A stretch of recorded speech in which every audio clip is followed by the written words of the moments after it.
Y en México está Juan Carlos Hidalgo del Instituto Cato. Él está desde nuestros estudios en la capital mexicana precisamente para analizar, desmenuzar, hacer una radiografía de lo que está en este momento el proceso para la confirmación de Brett Kavanaugh.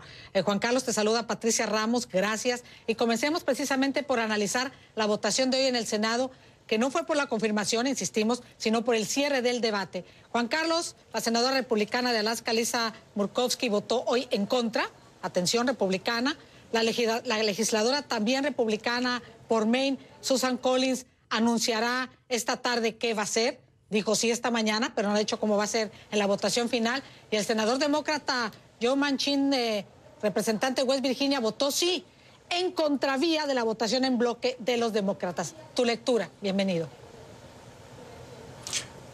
Buenos días. Recordemos que Joe Manchin, si bien es un senador demócrata, representa un estado que votó abrumadoramente por Donald Trump en la elección pasada y él está enfrentando una reelección en noviembre. Por lo tanto, es uno de los demócratas más vulnerables de perder su reelección y no sorprende que haya apoyado la reelección, la nominación de este juez para la Suprema Corte.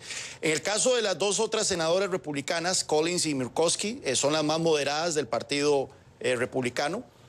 Murkowski no enfrenta una reelección hasta el 2022, así que puede darse el lujo de ir en contra de su partido, y todos los ojos están sobre Collins. Los republicanos todavía podrían perder un voto más, el de Collins, si se confirma que Manchin va a apoyar a Kavanaugh.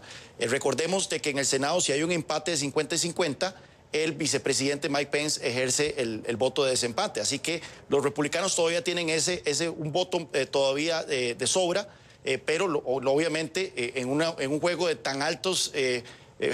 cuando hay tanto en juego es difícil jugársela de esa manera. Costos políticos, Juan Carlos, de confirmar o no al juez Kavanaugh para la Corte Suprema de Justicia. Bueno, este ha sido el proceso más politizado en la historia de Estados Unidos, la nominación de un juez para la Corte Suprema.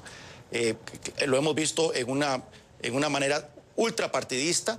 Recordemos de que cuando el magistrado Scalia, Anthony Scalia, que era el más conservador de la Corte Suprema, fue confirmado en los años 80, recibió un voto de 98-0.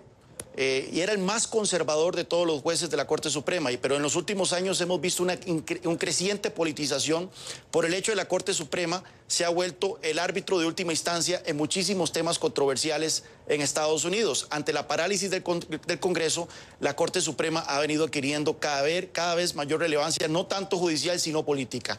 Así que, obviamente, los demócratas, a las 24 horas de la nominación de Kavanaugh para este escaño, dijeron que iban a hacer todo lo posible para derrotarlo. Ha mostrado muchísima disciplina partidaria en ese sentido, y los republicanos también han cerrado filas alrededor de Kavanaugh, a pesar de las acusaciones que ha enfrentado.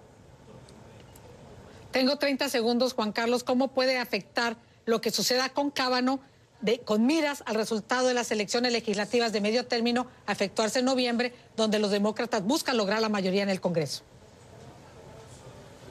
Es interesante porque acabo de leer un comunicado de la candidata al Senado por Tennessee, demócrata, diciendo que si ella fuera senadora votaría a favor de Kavanaugh. Vea qué interesante, una demócrata candidata diciendo que votaría sí en un estado republicano. Esto quiere decir que puede ser un factor. Hay varios demócratas que están buscando la reelección en estados que ganó Trump abrumadoramente. Ya hablamos de Manchin, pero está la senadora por Dakota del Norte, está un senador por Montana, y esos senadores podrían verse vulnerables si en verdad el electorado les cobra, un electorado mayormente conservador les cobra el voto en contra de este juez. Juan Carlos Hidalgo, un placer como siempre desde la Ciudad de México. Gracias por darnos tu perspectiva y análisis de esta situación que importa muchísimo, porque como bien lo has explicado, la importancia de la Corte Suprema y más ante la inacción del Congreso es verdaderamente relevante en estos tiempos y hacia el futuro. Además, porque se trata de un puesto vitalicio, a menos que la persona renuncie. Muchísimas gracias, Juan Carlos Hidalgo.